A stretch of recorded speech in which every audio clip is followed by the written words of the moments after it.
Hello everyone and welcome back. It is me, the Cyber Warrior, and this is Cyber Warrior Studios. Now, the overlords, as you saw, allow me to come down here because we are going to continue our mission of learning Linux and of going through Linux basics for hackers.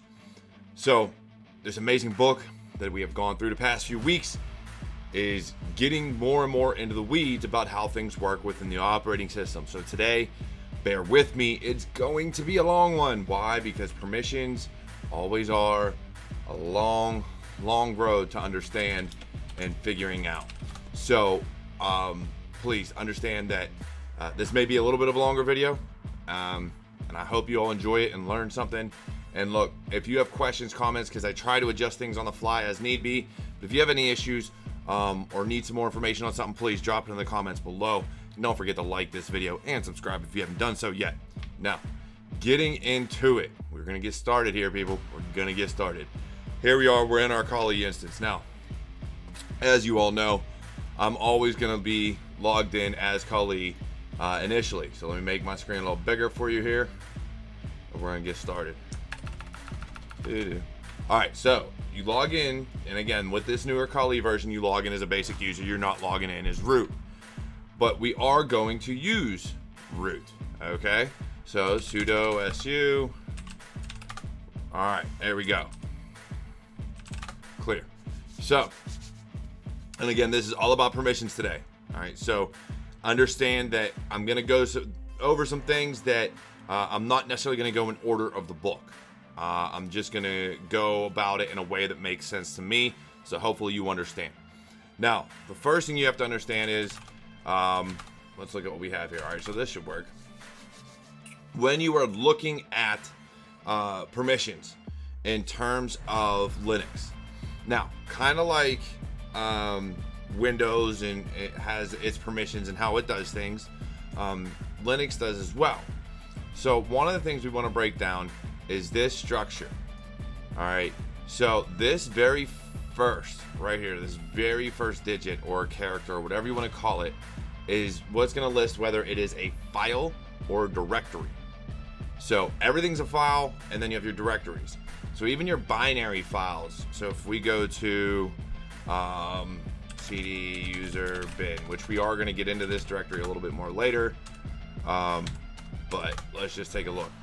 So even these binaries are still considered files, right? It's still a file by way of what they have. And we're not going to talk about the L. We're only going to talk about the two main portions that are directories and files. But if you want to know what that L means, please leave it in the comments below, and I will answer your question as best as I can. Let's go back home. Whoops. All right, what do we have here? All right, so we got our new file, old file. This one we were messing around in an older video. Now, so let's go back to it. So you have, whether it's a directory or file, then you have your owner. So this is file owner permissions, okay? Then you have your, all right, so this is your file owner, other users, and then group, okay? So if you have, if this says, how this says root, so root, the owner of the file has read and write permissions. All other users of this file would have read permissions, and then all groups would have read permissions. So no matter where it fell, this is what you would have. Now, if I put a user, let's say we have, let's go to a different one. Let's go to cd/home/Kali. Since this looks a little different, yeah, there we go.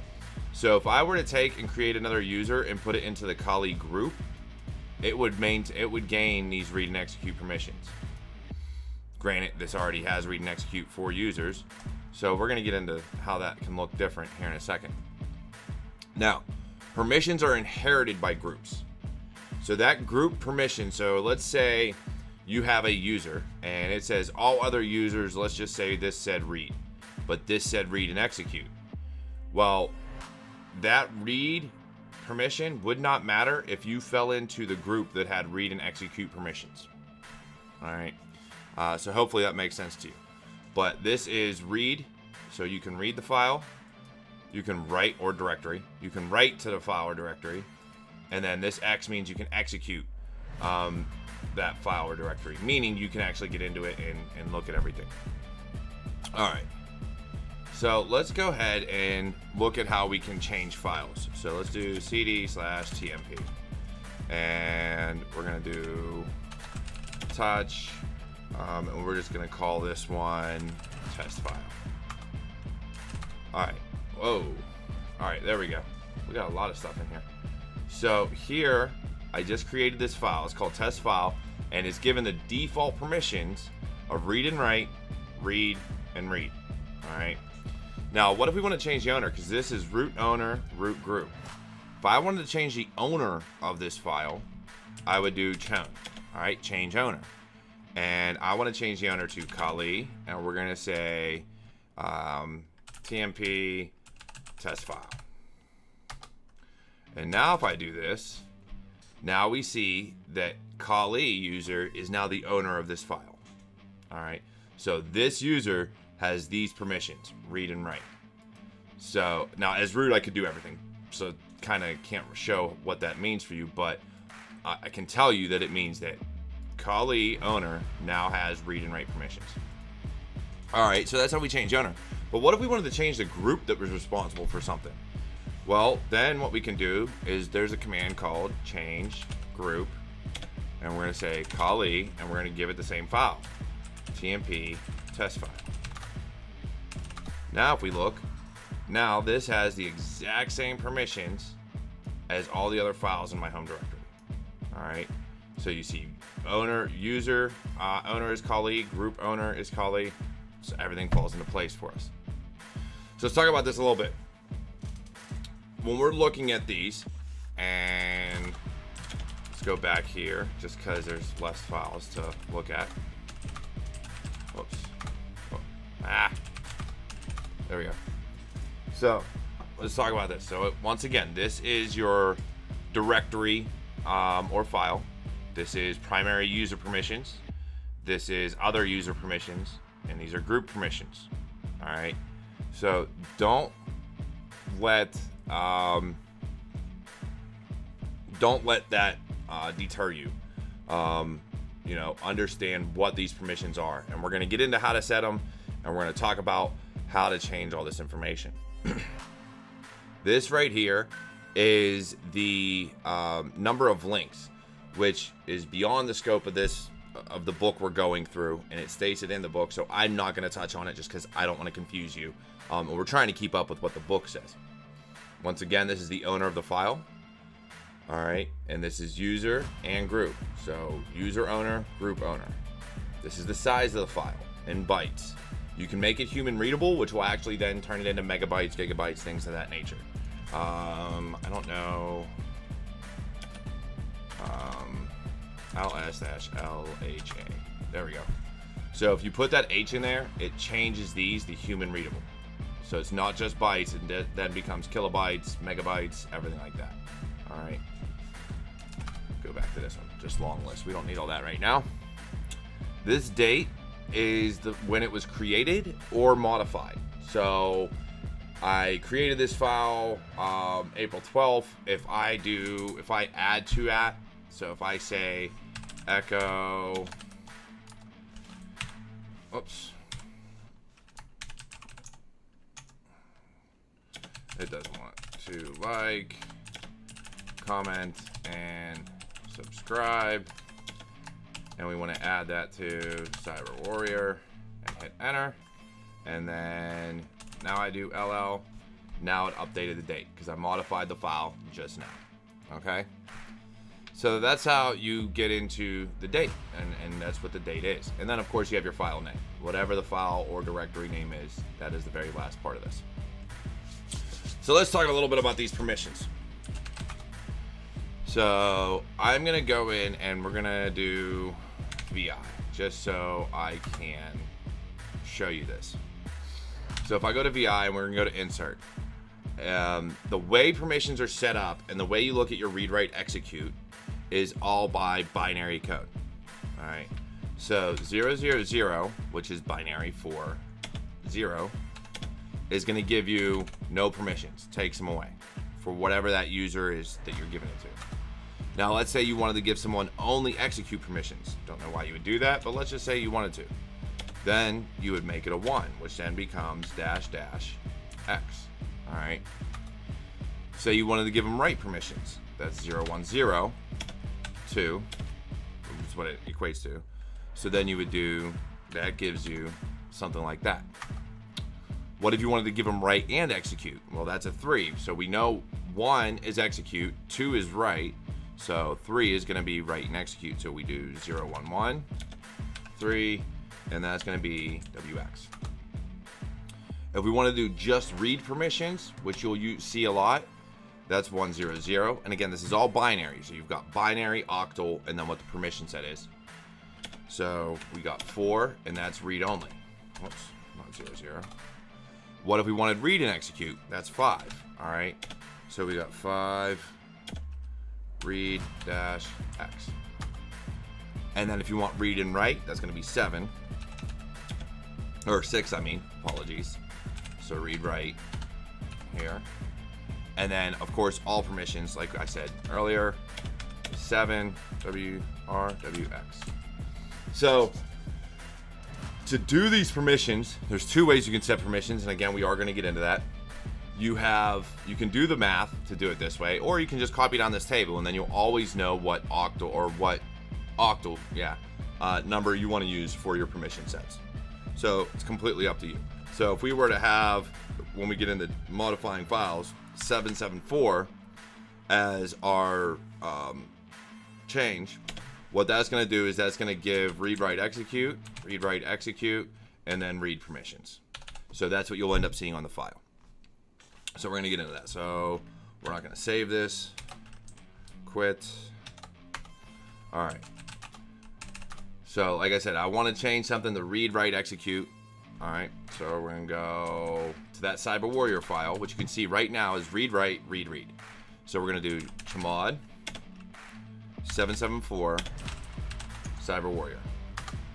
Now, if I do LL, now we can see read, write, execute, and then read.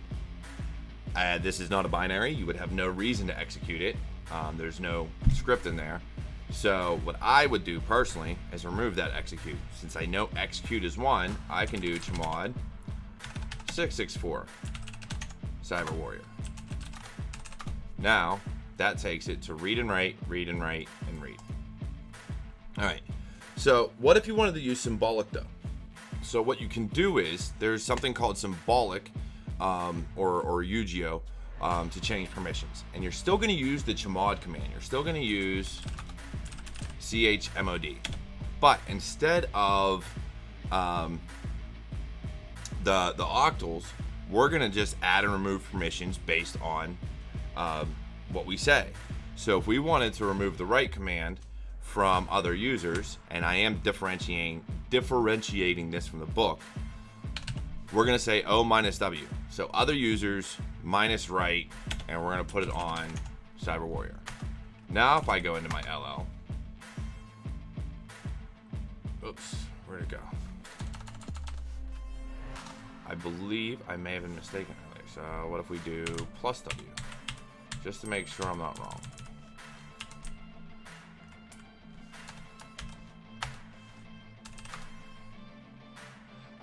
Okay.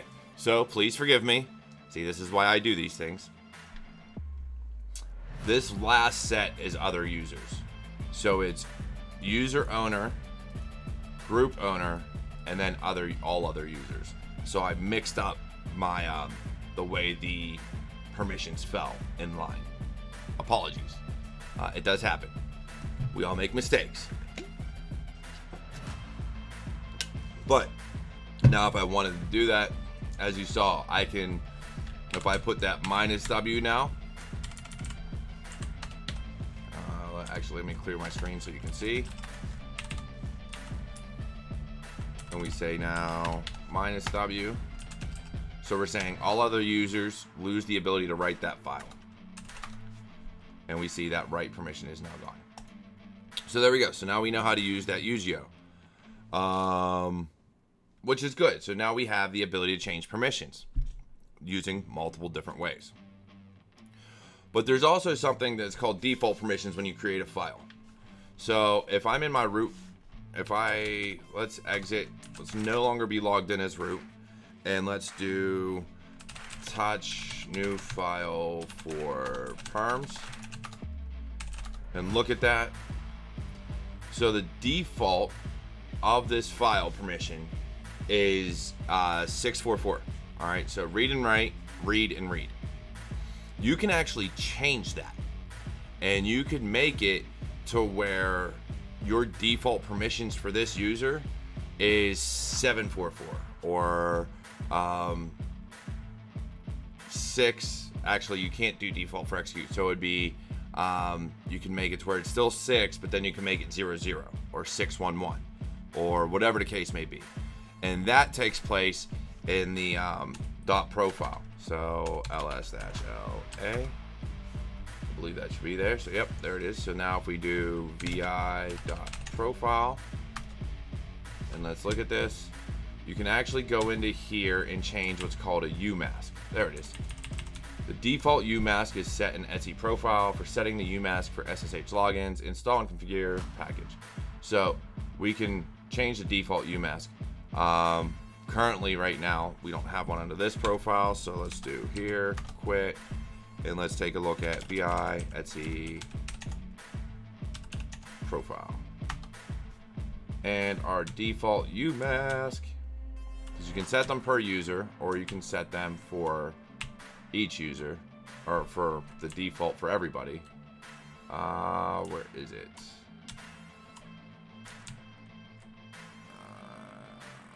If IDU equals 0, no, that's not what I'm looking for. No, all right, so I'm not seeing it here. Interesting. All right, well, I digress. I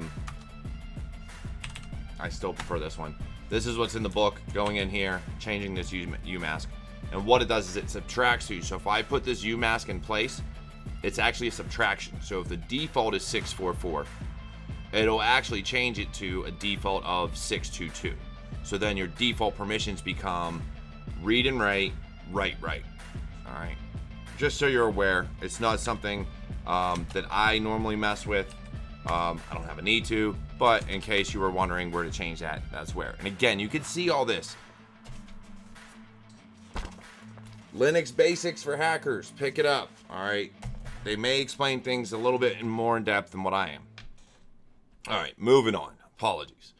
So the next thing we want to talk about is the SUID and GUID, which gets played with quite a lot when we're looking at different ways that you can exploit programs, especially within Linux. This has been used a lot in the past. Your SUID bit and your SGID bit. What SUID does, any user can execute the file with the permissions of the owner of that file. Those permissions do not extend beyond the use of that file, though, or binary, whatever the case may be. So for instance, if you